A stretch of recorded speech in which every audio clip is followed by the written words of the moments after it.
오늘 저희들 주신 하나님의 말씀을 같이 찾겠습니다. 구약 성경이고요. 시편 55편 말씀을 같이 찾겠습니다. 시편 55편 1절에서 마지막 절까지 우리 한 절씩 교독했으면 좋겠는데요. 시편 55편 1절에서 마지막 23절까지 제가 한 절, 여러분들이 한 절 교독하겠습니다. 제가 먼저 읽겠습니다. 하나님이여 내 기도에 귀를 기울이시고 내가 간구할 때에 숨지 마소서.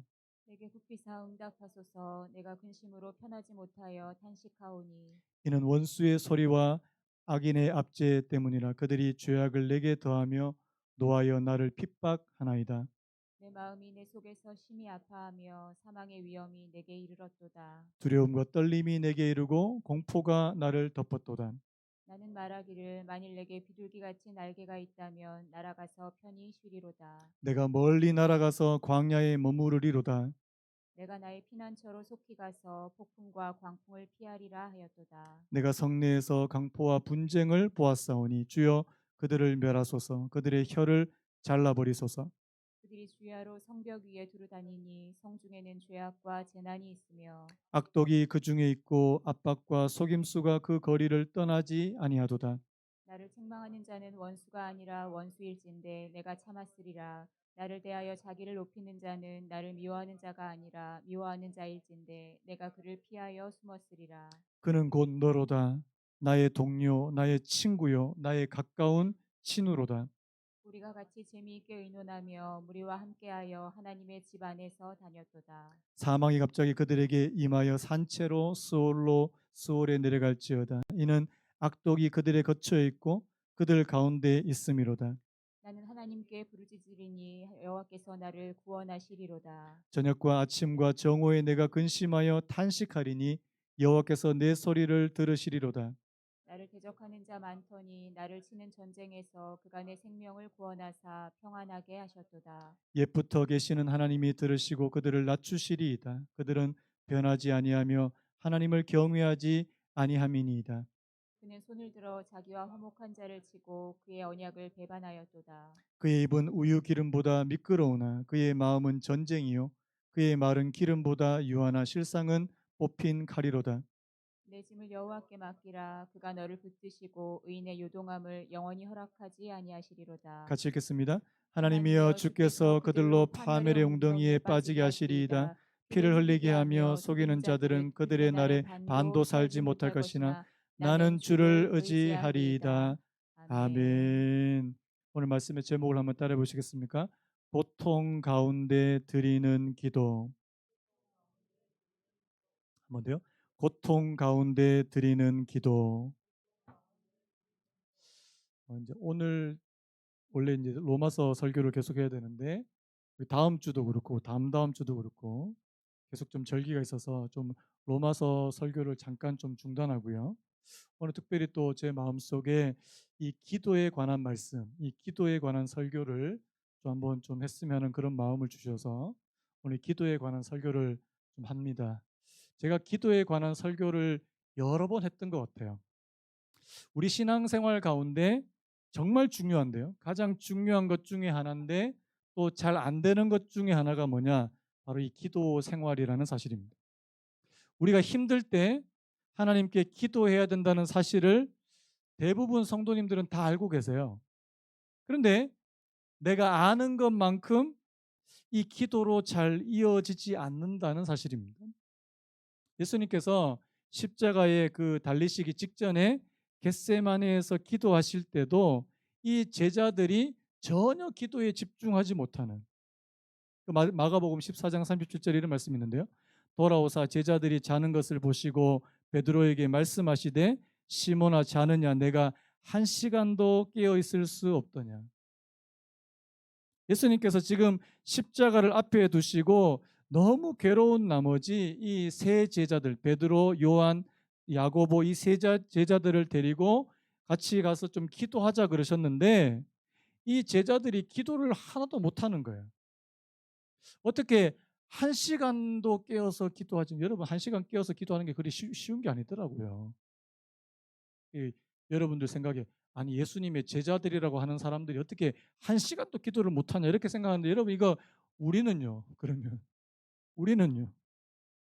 여러분 매일매일의 삶에 하루 1시간을 하나님 앞에 기도하는 거 그거 절대 쉬운 거 아니거든요. 근데 여러분 왜 이렇게 예수님의 제자들조차도 오늘 저희들이 이 기도에 집중하는 게 이렇게 힘드냐는 거예요. 여러분 기도는 단순히 우리의 그냥 일상생활이 아닙니다. 그냥 우리가 밥을 먹거나 사람을 만나거나 일을 하거나 이런 일상생활이 아니고 이 영적인 부분이라는 사실이에요. 기도는 영적인 싸움입니다. 제가 기도에 관한 그 책 가운데 오 할레스비라고 하는 분이 쓴 이 기도라는 책을 좀 많이 언급한 적이 있는데요. 이 책에서 굉장히 중요한 얘기를 해요. 한번 들어보시겠습니까? 기도가 믿음의 새 생활의 중심 기능이 되며 하나님 안에 있는 우리 생명의 심장의 고동이라면 우리의 기도 생활이야말로 사탄이 가장 강한 화살을 가장 많이 쏘아댈 표적이 될 것이 분명하다. 무슨 말인지 아시겠죠? 왜 우리가 기도하는 것이 잘 안 되고 기도에 집중이 잘 안 되느냐? 사탄은 우리가 어떻게 하든지 간에 기도를 잘 하지 못하도록 그렇게 만들더라는 사실입니다. 좀 더 들어보십시오. 어떤 방법으로든지 기도 생활을 약화시킬 수만 있다면 그것이 바로 우리도 모르게 하나님 안에서 우리의 생명을 훔칠 수 있는 최상의 방법이기 때문이다. 여러분 사탄은 이게 영적인 부분이라는 사실을 우리가 인식하지 못하면 왜 기도가 잘 안 되지? 여러분 기도는요 영적인 싸움이에요. 내가 기도를 하려고 마음을 먹는데 자꾸 일이 생겨요. 저도 기도해야 될 시간인데 기도하려고 그러면 막 전화가 와요. 되게 희한하게. 그래서 어떨 때는 아예 폰을 그냥 꺼놓고 그냥 기도를 해야 되는 때도 있습니다. 여러분 영적인 부분이라는 사실. 우리가 거기에 우선순위를 두고 거기에 마음을 쏟지 않으면 안 되는 것 중에 하나가 바로 이 기도 생활이라는 사실입니다. 그래서 골로새서 4장 2절에 이런 표현이 나오는데요. 기도를 계속하고 기도에 감사함으로 어떻게 하라고요? 한번 따라해볼까요? 깨어 있으라. 여러분 안 깨어 있으면 기도가 안 된다는 말하고 똑같은 말이에요.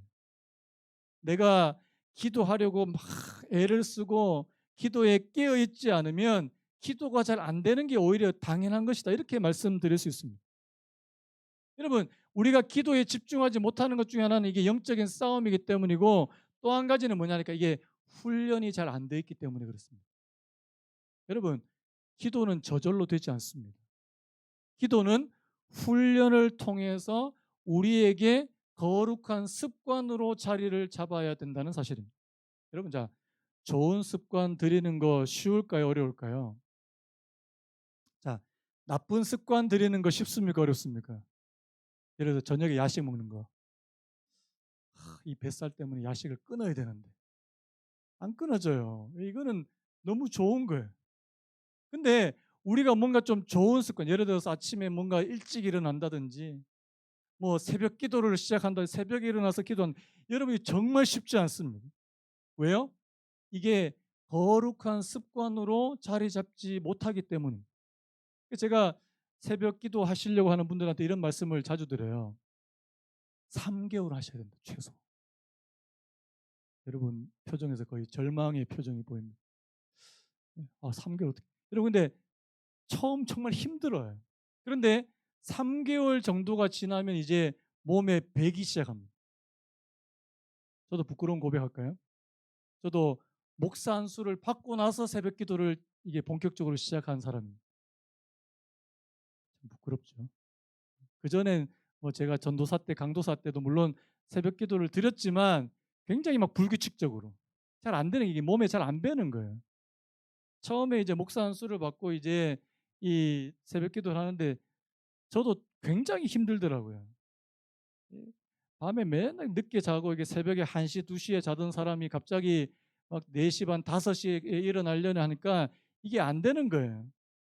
근데 여러분 몸에 배니까요. 됩니다. 뭐 제가 여러분들한테 다 새벽 기도하라는 그런 말씀은 아닌데, 여러분 뭔가 여러분들에게 거룩한 습관이 들기 위해서는요, 그것이 내 몸에 완전히 뵐 때까지요, 훈련이 필요하다는 사실입니다.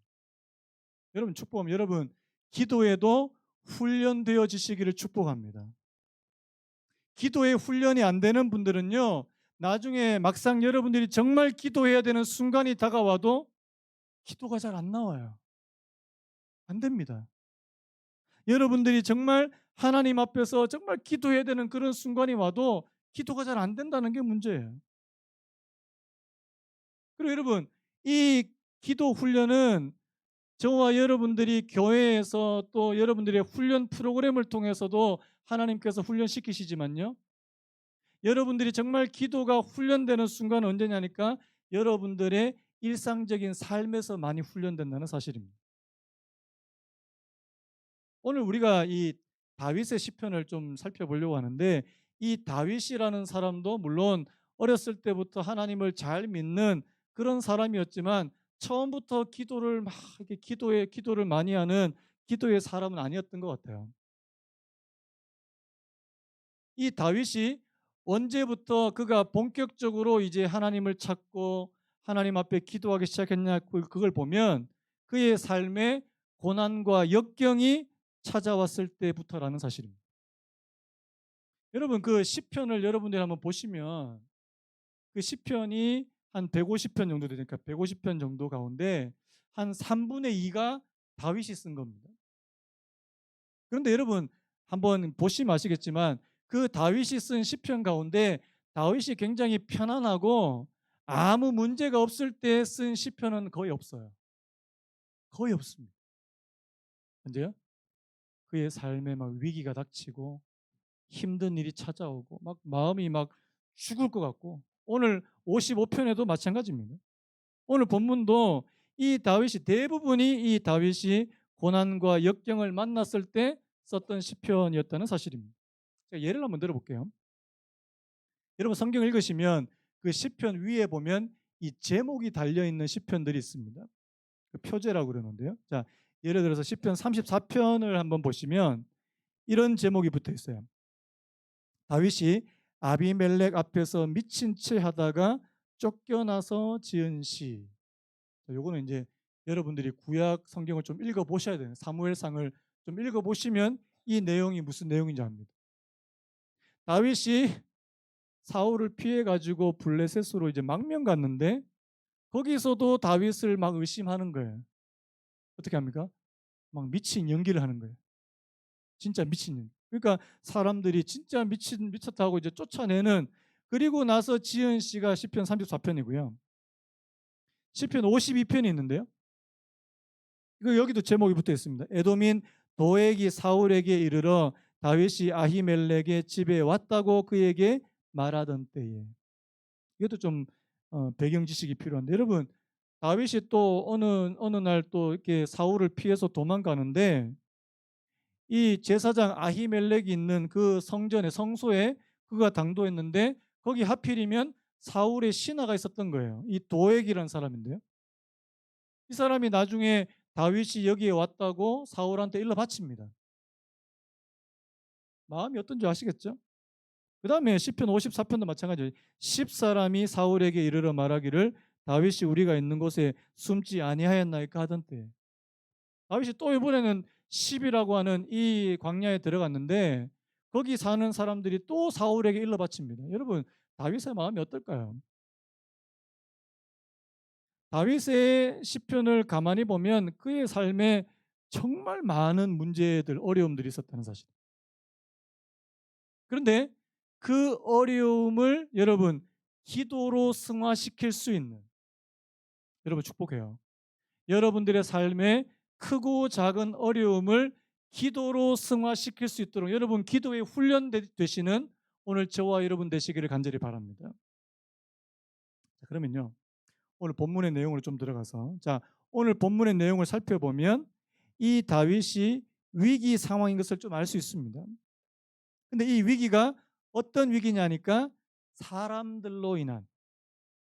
자, 오늘 이 다윗에게 닥친 어려움을 두 가지로 좀 표현할 수 있는데, 하나는 뭐냐니까 이 원수로 인한 압제 핍박, 그리고 또 하나는 친구의 배신이다, 이렇게 말할 수 있습니다. 자, 제가 3절을 세 번역으로 한번 읽어드릴게요. 한번 들어보시겠습니까? 저 원수들이 나에게 악담을 퍼붓고 저 악인들이 나를 억누르기 때문입니다.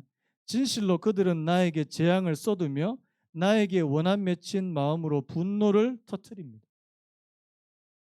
자기를 미워하는, 자기를 아주 싫어하는 원수들이 있더라는 겁니다. 그 다음에 12절에 13절을 보시면 이것도 세 번역으로 제가 읽어드릴게요. 나를 비난하는 자가 차라리 내 원수였다면 내가 견딜 수 있었을 것이다. 나를 미워하는 자가 차라리 자기가 나보다 잘났다고 자랑하는 내 원수였다면 나는 그들을 피하여서 숨기라도 하였을 것이다. 그런데 나를 비난하는 자가 바로 너라니, 나를 미워하는 자가 바로 내 동료, 내 친구, 내 벗이라니. 여러분, 다윗의 주변에는요, 다윗을 싫어하는 사람도 되게 많았어요. 그런데 이 뭐 사울 왕 같은 사람들. 그런데 다윗이 자기보다 다윗이 진짜 힘들어하는 경우는 언제냐니까 자기하고 너무 가까운 친구들이었다는 사실. 이 친구의 배신. 여러분 그 성경에 보면 이 다윗의 친구 중에 아주 똑똑한 그런 사람이 있었어요. 이 아히도벨이라고 하는 사람이 있었는데요. 이 아히도벨이 이 다윗의 최측근으로 전쟁이 일어날 때마다 막 전략을 짜주고 그런 사람이 바로 이 아히도벨이었습니다. 그런데요, 자기 아들이 나중에 배신하잖아요. 압살롬이라고 하는 아들이 배신할 때 결정적으로 이 아히도벨이라는 사람이 압살롬의 편에 서게 됩니다. 마음이 이 배신감. 21절에 이렇게 됐습니다. 그의 입은 우유 기름보다 미끄러우나 그의 마음은 전쟁이요. 그의 말은 기름보다 유하나 실상은 뽑힌 칼이로다. 여러분, 사람이요 겉으로 나한테 대할 때 굉장히 부드럽게 목사님 안녕하세요. 여러분 가운데 그런 분 없겠지만 목사님이 최고예요. 목사님 설교가 최고예요. 속으로는 우리 목사님 제일 못하는데, 이런 마음을 품고 만약에 그런 분이 한 분이라도 있다고 생각을 해보세요. 이 다윗의 마음이 지금 너무 그런 거예요. 여러분, 다윗도 그렇고 오늘 저와 여러분도 그렇고, 여러분, 자, 여러분들이 요즘에 제일 힘든 거는 뭐 때문이에요? 저희들의 크고 작은 어려움 중에 한 제가 볼 때 70% 이상은요, 사람들 때문이에요. 그것도 여러분들 가까이 있는 사람들. 여러분들하고 멀리 있는 사람들은 하고는요, 여러분한테 절대 상처 안 줍니다. 자, 여러분들한테 주로 상처 주는 사람 누구예요? 뽑아보세요. 우리 집에 있는 사람. 뭐 남편은 남의 편이다, 뭐 이렇게 이야기하던데, 우리 집에 있는 그 양반, 또 우리 집에 있는 그분, 또 우리 집에 있는 그 작은 그분들까지 진짜 사람 열받게 만드는 이런 고백을 안 해야 되는데, 저도 최근에 굉장히 열받는 일들이 있었거든요. 우리 성도님들 일주일에 한 번씩 그냥 저 보는 성도님들은요, 사실 저한테 아무 상처 안 줍니다. 무슨 상처를 주시겠어요. 이렇게 예배 잘 드리러 나오시는 24시간 매번 붙어 있는 우리 집에 있는 그분들은, 근데 제가 그분들한테 상처를 주는 경우도 더 많더라고요.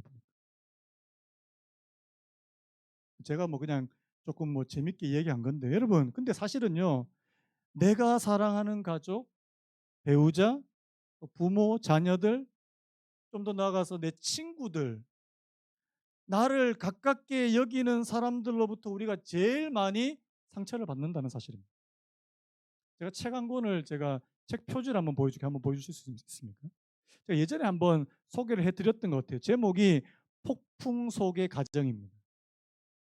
이 그림이 되게 재밌어요. 이 집이 지금 어디에 있습니까? 바다에 텅텅 빠져 있어요. 이 책에 이렇게 설명했습니다. 한번 들어보시겠습니까? 가족은 우리에게 생명을 주는 축복의 원천이기도 하고, 때로는 엄청난 공포의 원천이기도 하다.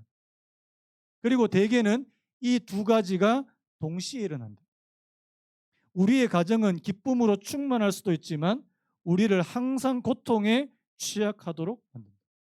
이 책의 저자가 말하는 게 보통 즐거운 곳에서는 날 오라 이게 아니에요. 홈 스위트 홈이 아니에요. 이 마치 이 폭풍에 이리저리 흔들리는 배와 같은 게 바로 이 가정이다. 이렇게 좀 많이 얘기하더라고요. 그러면서 이 폭풍 속의 가정 이 책에서 결혼을 이렇게 정의합니다.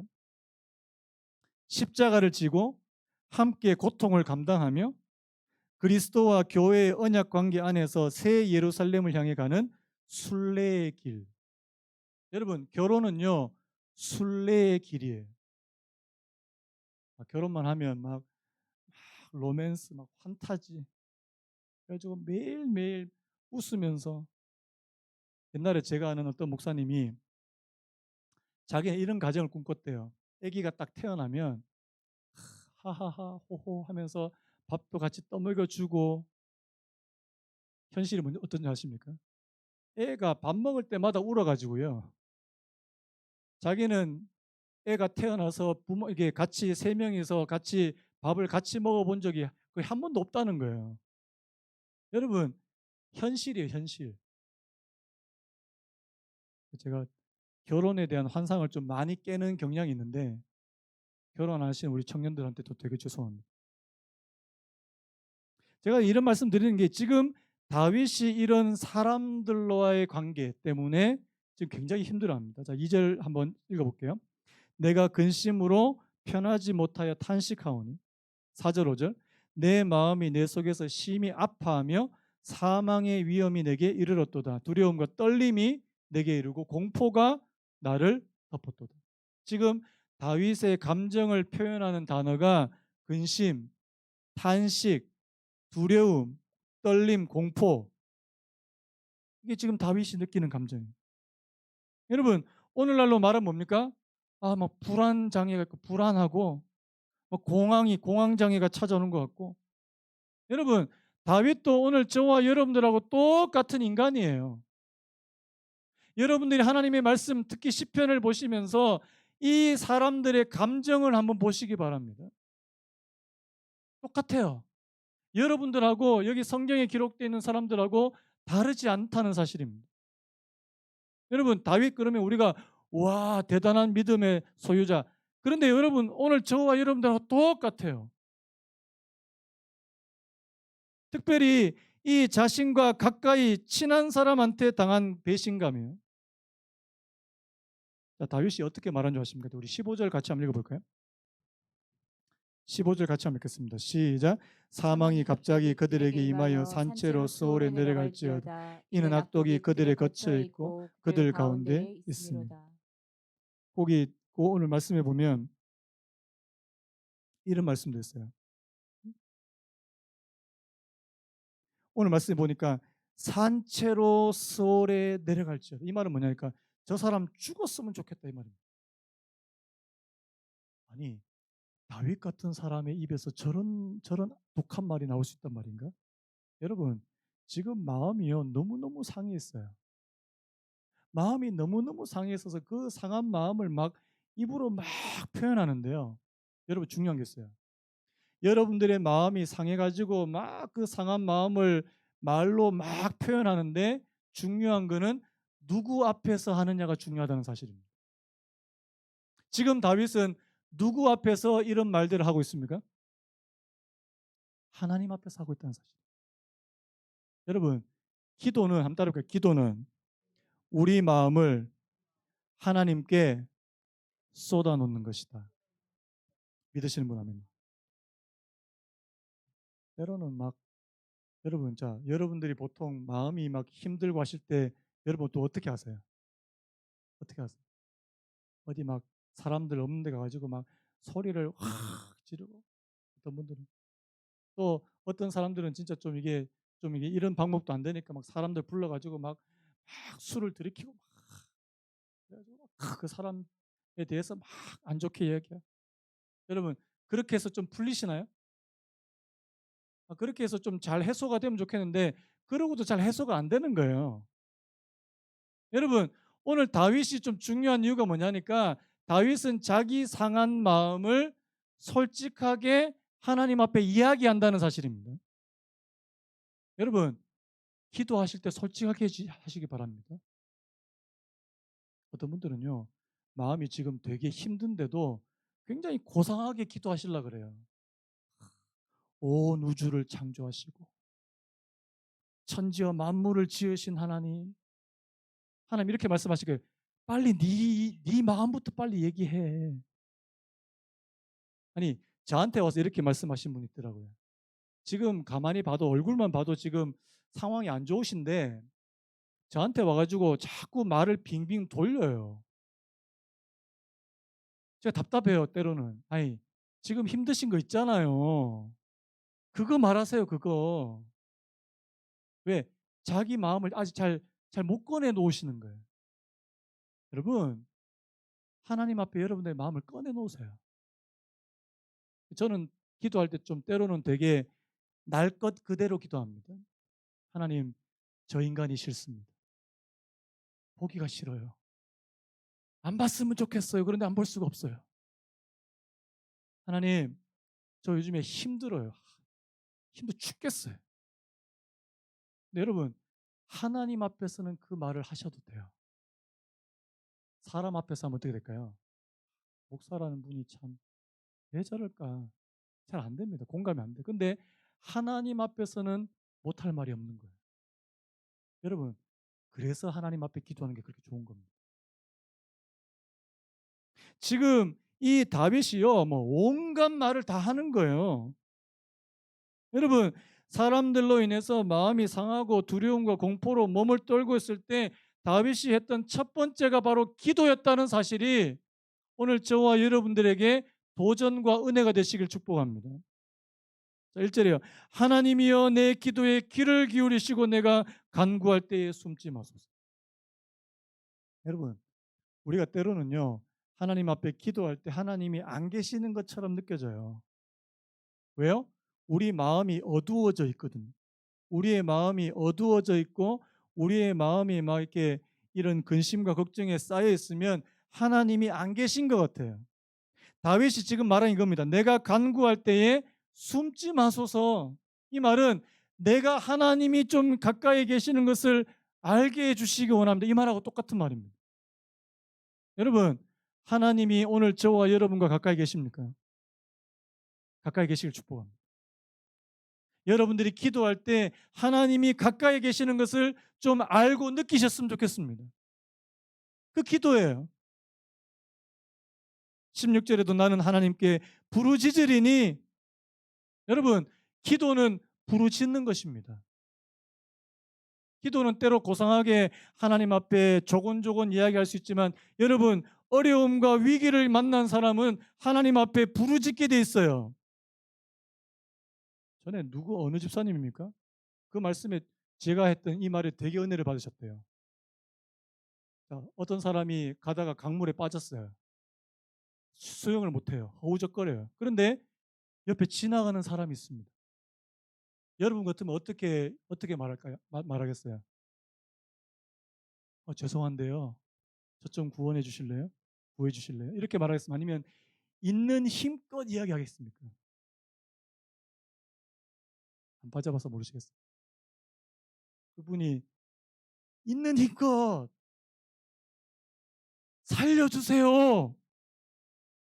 그 말씀에 되게 은혜를 받으셨대요. 여러분, 기도는요, 때로는 그렇게 하는 겁니다. 기도는 부르짖는 거고요. 기도는 하나님의 도움이 지금 없으면 나는 지금 안 된다, 큰일 난다, 절박하다. 자, 조금 더 나가볼게요. 자, 오늘 본문에서 이 다윗의 기도를 두 가지 이미지로 설명합니다. 이 부분 한번 살펴볼게요. 자, 첫 번째, 이 다윗에게 기도란 하나님께 피하는 것입니다. 한번 따라볼까요? 다윗에게 기도란 하나님께 피하는 것이다. 자, 우리 6절에서 8절 우리 같이 한번 읽어볼게요. 6절에서 8절 시작. 나는 말하기를 만일 만일 내게 내게 비둘기같이 비둘기같이 날개가 날개가 있다면 있다면 날아가서 날아가서 편히 편히 쉬리로다. 쉬리로다. 내가 내가 멀리 멀리 날아가서 날아가서 광야에 광야에 머무르리로다. 머무르리로다. 내가 내가 나의 나의 피난처로 피난처로 속히 속히 가서 가서 폭풍과 폭풍과 광풍을 광풍을 피하리라 피하리라 하였다. 하였도다. 여러분, 기도는요, 하나님께 피하는 것입니다. 뭐라고요? 기도는 하나님께 피하는 거라고.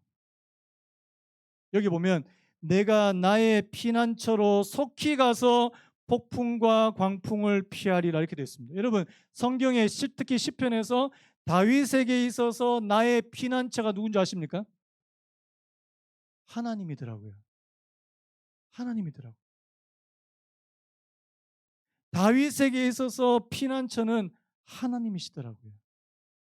여러분, 오늘 저와 여러분들에게 피난처가 하나님 되시기 바랍니다. 여러분들 피난처 원래 어디예요?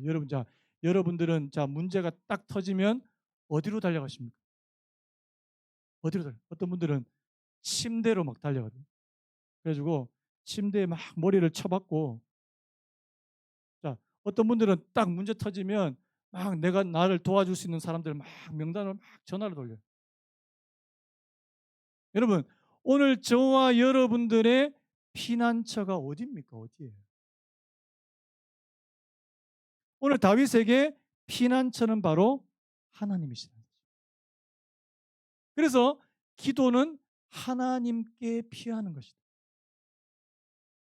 여러분, 실제로요, 우리가 기도를 하게 되면 하나님께 피한다는 사실을 좀 알게 돼요. 그걸 알 수 있는 게 오늘 우리가 교동문 읽었던 부분이죠. 우리 빌립보서 4장 6절 7절 우리 같이 한번 읽어볼까요? 같이 한번 읽겠습니다. 시작. 아무것도 염려하지 말고 다만 모든 일에 기도와 간구로 너희 구할 것을 감사함으로 하나님께 아뢰라. 그리하면 모든 지각에 뛰어난 하나님의 평강이 그리스도 예수 안에서 너희 마음과 생각을 지키시리라. 자, 뭐 하지 말고요? 염려하지 말고 뭐 하면요? 기도하고 간구하면 아뢰면 어떻게 해요?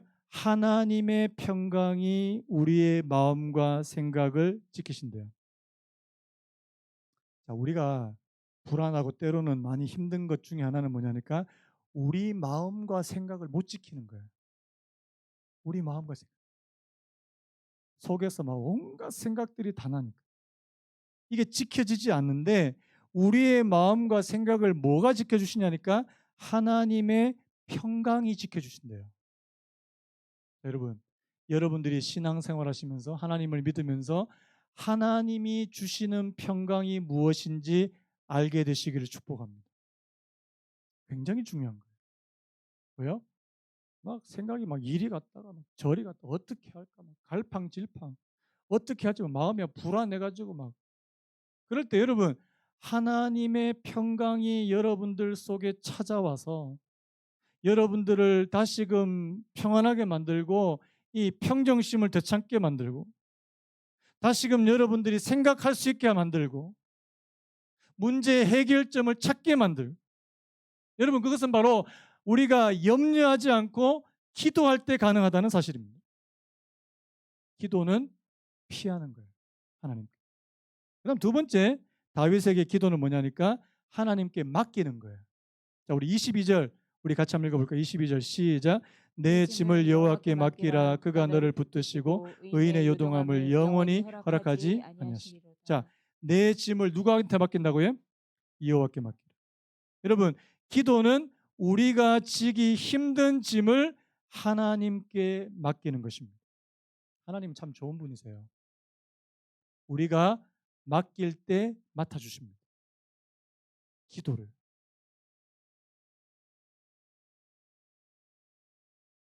심지어는 우리의 짐을 대신 지고 가신다고 말씀합니다. 저는 시편에서 제일 좋아하는 구절이 있어요. 시편 68편 19절에 보면 이런 오늘 본문에도 비슷한 표현이지만 날마다 우리 짐을 지시는 주. 저를 한번 따라 보시겠습니까? 날마다 우리 짐을 지시는 주. 여러분, 살다 보니까 짐이 참 많습니다. 저도 요즘에 목회를 하다 보니까 이 짐이 참 이게 마음의 짐들이 많아요. 마음의 짐. 때로는 이런 걱정, 저런 근심, 또 부담감, 우리 뭐 저도 그렇지만 여기 계신 분들 가운데 마음에 짐 없는 분들 저는 없다고 생각이 됩니다. 근데 여러분 오늘 성경에 보니까 날마다 우리 짐을 지시는 주. 여러분 그분이 우리가 믿는 하나님이신 줄로 믿습니다. 여러분 맡기래요. 잘 안 맡겨요 우리가. 왜? 내 짐은 내가 져야 된다고 생각합니다. 내 짐은 이런 것까지 주님한테 맡겨? 이거는 내가 짊어져 가야 돼. 그래서 날마다 고민하고 근심하고. 여러분 찬송가 이런 가사가 있습니다. 내 짐이 점점 무거워질 때 주 예수 앞에 아뢰이면 주께서 친히 날 구해 주사 내 대신 짐을 져 주시네. 여러분 짐을 대신 져 주시는 분이 계신다는 사실을 믿으시기 바랍니다. 오늘 저와 여러분들이 하나님께서 기도를 주신 이유는 뭐냐니까 내 짐을 대신 맡겨주시는 분이 계신다고 그렇게 말씀합니다. 여전히 여러분 우리 안에요 부담감이 있고 불안감이 있고 걱정이 있고 우리 자녀들 대한 걱정 뭐 일에 대한 걱정 앞에 미래에 대한 불안 다 있습니다. 여러분 그거 다 갖고 있으면 나중에 마음에 병 돼요. 병 생겨요. 맡기셔야 합니다. 맡기셔야 돼요. 기도할 때 맡겨질 수 있다는 사실. 말씀 좀 마무리하려고 하는데요. 참 저도 이 기도에 대한 설교를 하지만 기도가 참 이게 참 잘 돼야 되는데 이게 너무 안 될 때가 있습니다. 여러분 하나님 앞에 내가 기도할 수 있도록 좀 도움을 먼저 구하셔요. 여러분들이 기도할 수 있도록 기도하셔야 돼요. 하나님 내가 기도의 자리까지 나갈 수 있게 해주시기를 원합니다. 여러분 그게 힘들더라고요. 기도의 자리까지 나오면 그때부터 기도할 수 있는데 거기까지 나오는 게 힘들더라고요. 옛날에 그 감리교 창시하셨던 감리교를 처음 시작하셨던 그 존 웨슬레라는 분이 있습니다. 이분이 막 대단한 사역들을 많이 하셨어요. 그런데 처음부터 이분도 막 기도를 그렇게 뜨겁게 하고 성령의 사람이었던 건 아닌 것 같아요. 이 존 웨슬레가 결정적으로 이제 이게 큰 충격을 한번 받고 하나님 앞에 이제 기도하기 시작했던 그 사건이 있는데요. 이게 뭐냐니까 이 모라비안 형제회라고 하는 그 기독교의 조그만한 그 분파가 있습니다. 여러분 혹시 들어보시는지 모르겠어요. 모라비안 이게 독일에서 생긴 거예요. 진젠도르프라고 하는 분이 이 만든 이 모라비안 형제회라는 게 있는데 이 사람들하고 같이 이제 배를 타고 간 겁니다. 그 옛날이에요. 굉장히 옛날입니다. 이 영국에서 미국까지 배를 타고 가야 되는데 한 달 이상 걸리는 그런 그 배를 타고 가는 그 여정 가운데 무려 풍랑을 세 번, 네 번을 만난 거예요. 가다가 막 배가 막 뒤집어질라 그러고 집칠 만한 파도가 막 배를 덮치고 그런데 자기는 그 풍랑이 파도가 치고 이제 엄청난 풍랑이 올 때마다 구석에 들어가서 막 벌벌벌 떠는 거예요. 이요한 웨슬레는. 그런데 이 모라비안 형제회 이 소속돼 있는 사람들은 둘러 앉아서 그냥 평안하게 예배를 드리고 있는 거예요. 그 갑판 위에 막 파도가 치고 막 배가 흔들리고 난리가 났는데 거기서 평안하게 예배를 드리고 있는 겁니다. 여기서 충격을 받으십니다. 아니 내가 믿는 하나님하고 저 사람들이 믿는 하나님하고 다른 건 아닐 텐데 어떻게 저 사람들은 저렇게 풍랑이 치는데도 마음에 요동함이 없이 그렇게 하나님 앞에 예배를 드릴 수 있느냐는 거예요. 여러분 이 차이가 어디서 나오는 겁니까? 여러분 저는 기도에 있다고 믿습니다.